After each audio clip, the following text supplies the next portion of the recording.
Hallelujah. जय मसीह की। मैं परमेश्वर की उपस्थिति में आप सभी का स्वागत करती हूँ। आज हम पढ़ेंगे मत्ती रचित सुसमाचार अध्याय 20, जिसमें हम पढ़ेंगे बारी के मजदूरों का दृष्टांत। स्वर्ग का राज्य किसी गृह स्वामी के समान है, जो सवेरे निकला कि अपनी दाख की बारी में मजदूरों को लगाए। उसके मजदूरों से एक दिनार रोज पर ठहराया और उन्हें अपनी दाख की बारी में भेजा। फिर एक पहर दिन चढ़े उसने निकलकर अन्य लोगों को बाजार में बेकार खड़े देखा और उनसे कहा, तुम भी दाख की बारी में जाओ और जो कुछ ठीक है तुम्हें दूंगा। अतः वे भी गए। फिर उसने दूसरे और तीसरे पहर के निकट निकलकर वैसा ही किया। 1 घंटा दिन रहे उसने फिर निकलकर दूसरों को खड़े पाया और उसने कहा, तुम क्यों यहाँ दिन भर बेकार खड़े रहे? उन्होंने उससे कहा, इसलिए कि किसी ने हमें मजदूरी पर नहीं लगाया। उसने उनसे कहा, तुम भी दाख की बारी में जाओ। सांझ को दाख की बारी के स्वामी ने उनके भंडारी से कहा, मजदूरों को बुलाकर पिछलों से लेकर पहलों तक उन्हें मजदूरी दे। जब वे आए जो 1 घंटा दिन रहे लगाए गए थे, तो उन्हें 1 दिनार मिला। जो पहले आए उन्हें यह समझाया कि हमें अधिक मिलेगा, परंतु उन्हें भी एक दिनार ही मिला।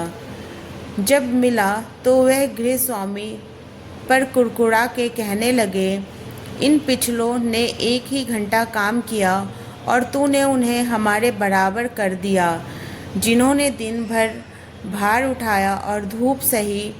उसने उनमें से एक को उत्तर दिया, हे मित्र, मैं तुझसे कुछ अन्याय नहीं करता। क्या तूने ही मुझसे 1 दिनार ना ठहराया था? जो तेरा है उठा ले और चला जा। मेरी इच्छा यह है कि जितना तुझे दूँ उतना ही इस पिछले को भी दूँ। क्या यह उचित नहीं कि मैं अपने माल से जो चाहूँ सो करूँ? क्या मेरे भले होने के कारण तू बुरी दृष्टि से देखता है? इसी रीति से जो पिछले हैं वे पहले होंगे और जो पहले हैं वे पिछले होंगे। हालेलुया।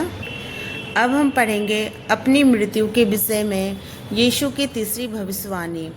यीशु यरूशलेम को जाते हुए 12 चेलों को एकांत में ले गया और मार्ग में उनसे कहने लगा, देखो, हम यरूशलेम को जाते हैं और मनुष्य का पुत्र प्रधान याजकों और शास्त्रियों के हाथ पकड़वाया जाएगा और वह उसको घात के योग ठहराएंगे और उसको अन्य जातियों के हाथ सौंपेंगे कि वह उसे ठड्डों में उड़ाए और कोड़े मारे और क्रूस पर चढ़ाए और वह तीसरे दिन जिलाया जाए। हालेलुया।